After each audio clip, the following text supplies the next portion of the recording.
देख रहे हैं जमुई बिहार ब्रेकिंग न्यूज में आपका स्वागत है। आज हमारी उपस्थिति सोनो प्रखंड के लोहा पंचायत में है, जहां गरीबों के मसीहा के नाम से प्रचलित मुखिया जी हैं। चलिए इनसे कुछ बात करते हैं। मुखिया जी, आपका नाम क्या होगा? मेरा नाम जमादार सिंह है और अब वर्तमान में लोहा पंचायत का मुखिया है। जन स्वराज पार्टी का पूर्व महासचिव है। अच्छा, जन स्वराज में जुटे हैं, आखिर क्या सोच के जुड़े हैं?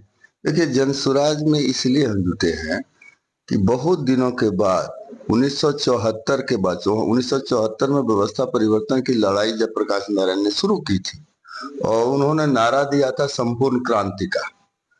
उस समय इंदिरा गांधी की तानाशाही चरम पर थी और इन्होंने जेपी ने सिर्फ सत्ता बदलने का नहीं सोचा था, व्यवस्था बदलने का सोचा था, क्योंकि सारी मशीनरी सड़ चुकी थी। तो उस वक्त उन्होंने संपूर्ण क्रांति का नारा दिया था और उस क्रांति के जो उपज थे, चाहे लालू जी हो, नीतीश हो, तमाम लोग, सुशील मोदी वगैरह, बिहार में बस बहुत सारे नेता उसकी उपज रहे हैं और बाद में उन्होंने सत्ता हासिल किया। फिर ऐसा लगा कि जैसे सत्ता के पास सांचा होता है, जो उसमें जाता है उसमें ढल जाता है, और यही स्थिति बाद में देखने को मिली। 1990 से ये शुरू हुआ, ये लालू जी और नीतीश बाबू का शासन लगातार आज तक है। कोई सुधार नहीं दिखा, हमारा बिहार पिछड़ता चला गया। तो ऐसी स्थिति में आज पुनः एक बार बिहार का ही लाल प्रशांत किशोर किसी अपने नाम के लिए वो फेमस हैं, जाने जाते हैं पूरे देश में, दुनिया में, जिन्होंने 2014 में मोदी को सहयोग किया, सलाह दिया और दर्जनों मुख्यमंत्री को बनाने में उन्होंने अपना सहयोग दिया है।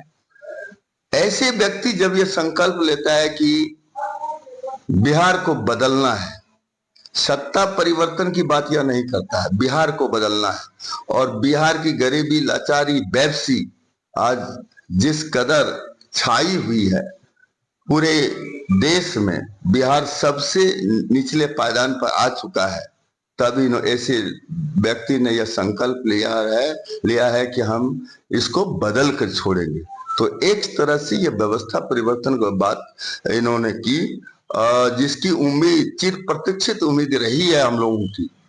तो यह विचार जब सामने आया, जन स्वराज की विचारधारा, तो मैं प्रेरित हुआ और उससे प्रेरित हम जो प्रेरणा मिली तो मैं सीधे प्रशांत जी से जुड़ गया। अच्छा, जन स्वराज की सरकार बनती है तो युवाओं एवं महिलाओं को क्या लाभ मिलेगा?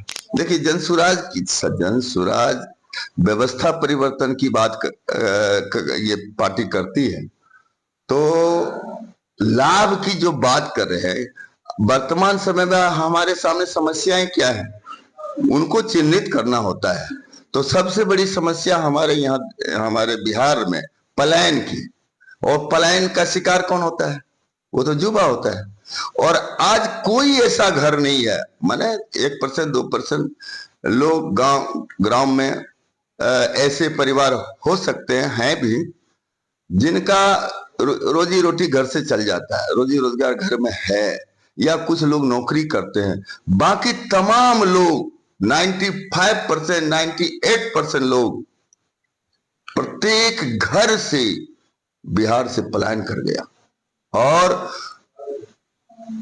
रोजी रोटी के लिए। तो ये युवाओं का मुद्दा है, और ऐसे युवा जो गांव में रहना चाहते हैं, अपने परिवार के साथ रहना चाहते हैं, उसके लिए प्रशांत जी ने कहा 10 से 15 हजार रुपए की व्यवस्था स्थानीय स्तर पर रोजगार मुहैया करके हम युवाओं को खड़ा करेंगे।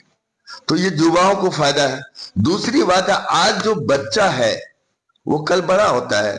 आज जो तरुण है, वो आज जो छोटा बच्चा है, वो जब पढ़ता लिखता है तो आगे आने वाले दिनों में वो भविष्य का, देश का कर्णधार होता है, युवा होता है। तो उसके लिए जो हमने, क्योंकि बीमारी जो है जड़ से मिटानी होगी। आज युवा जो बेरोजगार है, अच्छी शिक्षा उसे नहीं मिली है, हुनर का ज्ञान नहीं है, तो इसलिए वो पिछड़ रहा है। तो हम बचपन से ऐसी मजबूत शिक्षा व्यवस्था करेंगे, विश्व स्तरीय शिक्षा व्यवस्था की करेंगे ताकि गरीब घर का बच्चा भी कलेक्टर बने, गरीब घर का बच्चा भी डॉक्टर इंजीनियर बने। क्योंकि अभी तक क्या हो रहा है, जो पैसे वाले हैं, जो अफसर हैं, जो नेता हैं, उनके बच्चे तो कॉन्वेंट स्कूल में पढ़ते हैं। परिणाम यह हुआ कि नेता के घर में नेता पैदा ले रहा, डॉक्टर के घर में डॉक्टर पैदा ले रहा, इंजीनियर के घर में इंजीनियर पैदा ले रहा है, लेकिन गरीब के घर में गरीब ही पैदा ले रहा है। और इसका मूल कारण जो है वो अशिक्षा, अच्छी शिक्षा की व्यवस्था ना होना, इस मूल कारण को प्रशांत किशोर ने मिटाने का निर्णय लिया है, संकल्प लिया।